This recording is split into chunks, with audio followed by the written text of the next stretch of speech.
नमस्कार मित्रांनो, मी पल्लवी पवार. माझ्या पेजवरती चॅनलवरती तुमच्या सगळ्यांचं स्वागत आहे. पुन्हा एकदा सगळ्यांना जय महाराष्ट्र, जय शिवराय, जय भीम.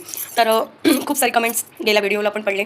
तर निगेटिव्ह होते. काही लोकांनी सांगितलं पण की अरे तुझ्या त्या वेळेला निगेटिव्ह कमेंट्स वगैरे आल्यात. तर मी म्हटलं काही हरकत नाही, कारण की ज्या दिवशी मी व्हिडिओ टाकायला सुरुवात केली त्याच दिवशी मी माझ्या मनाची तयारी केली होती की आपल्याला पॉझिटिव्ह सोबत निगेटिव्ह कमेंट्सला पण तेवढंच म्हणजे उत्तर द्यायचं किंवा सामोरे जायचे.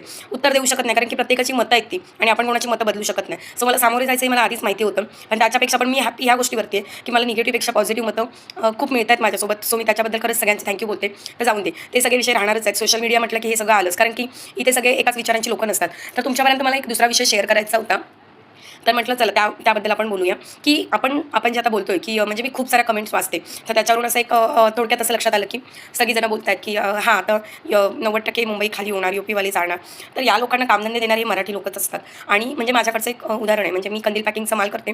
तर जो आमचा डीलर आहे, म्हणजे जो आम्हाला मटेरियल वगैरे देतो, तो माझ्या घरापर्यंत मटेरियल डेली सोडतो, डेली घेऊन जातो. खूप मटेरियल असतं, म्हणजे मोठ्या टेम्पोने माल येतो, रोज जातो. म्हणजे दिवाळीच्या 2-4 महिने अगोदर माझ्याकडे ती कामं चालू असतात. मग ती कामं मी इथे महिलांना देते. सो सांगण्याचं तात्पर्य हे आहे की त्याच्याकडे ना एक मराठी माणूस आहे आणि 6-7 मुलं यूपीचे, म्हणजे तिकडून मागवलेले असतात. तर मी त्याला सहज प्रश्न विचारला की अरे आपल्या मराठी लोकांना का नाही काम देत. तर त्याचं एक सहज बोलणं होतं की मराठी पोरं आहेत ना, ती अशी कामं करत नाही. त्यांच्यासाठी ती लोकांना खास करून 3-4 महिन्यासाठी यूपीवरून पोरं मागवून घेतात. त्यांचं राहणं, त्यांचं खाणं पिणं गचाळच असतात ती लोकं. ते येतात ना जेव्हा द्यायला, तेव्हाच आपल्याला कळतं.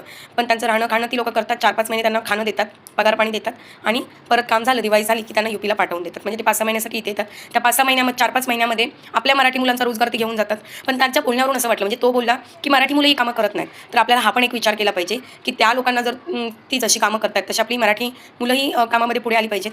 पण त्यांची कामं करण्याची जी पद्धत असते ना, ती एकदम गचाळ असते. कारण की त्यांना घरदार नसतं, खायचं तिथेच, झोपायचं तिथेच, काम करायचं. मग ही अशी कामं मराठी लोकं ॲक्सेप्ट का करतात की आपल्या महाराष्ट्रातल्या मुलांनी पण अशीच कामं केली पाहिजे. 8 तास कामाची ड्युटी असते, 9 तास कामाची ड्युटी असते, 10 तास कामाची ड्युटी असते, इनफ. याच्या व्यतिरिक्त तुम्ही पण कामामध्ये एवढे मग्न झाला, ते बिझनेस जे त्यांचे मोठे आहेत की तुम्हाला 15-15, 20-20 तास तुमच्या इथे राबणारा माणूस पाहिजे आणि तो मराठी माणूस काम करू शकत नाही, कारण की ते चुकीचं आहे. आणि जिथे चुकीचं असतं तिथे मराठी माणूस सरळ नाही सांगतो. मग त्याच्यासाठी तुम्ही बाहेरून यूपीवाली माणसं घेऊन येता. तर हे आधी बंद करा. म्हणजे आपणच त्यांना घेऊन येतोय, आपणच त्यांना राहायला जागा देतोय, आपणच त्यांना खायला जागा देतोय, खायला देतोय, कामं देतोय, पैसे बिस्ते देतोय आणि त्यांना परत पाठवून देतोय. तर हे आपल्याला बंद केलं पाहिजे.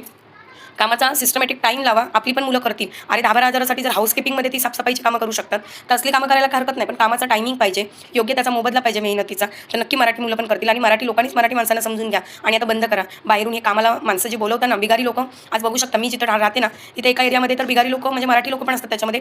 एवढी लोकं सकाळची उभी असतात कामासाठी, मजुरीवरती कोण घेऊन जाते का? पण त्यांना कोण नेत नाही, कारण की लोकं एवढी वाढलेत, एवढे मजूर वाढलेत की त्याच्यामध्ये कुठेतरी आपला माणूस कमी पडतो. तर हे बदलायचं असेल ना, तर पहिल्यांदा आपल्याला आपल्यामध्ये बदल केला पाहिजे. लोकांना बोलण्यापेक्षा सुरुवात आपल्यापासून करायची. चला तर मग व्हिडिओ पटला तर शेअर करा, लाईक करा आणि प्लीज बॅड कमेंट्स करणार असला तर विचार करून करा, कारण की कोणाची तरी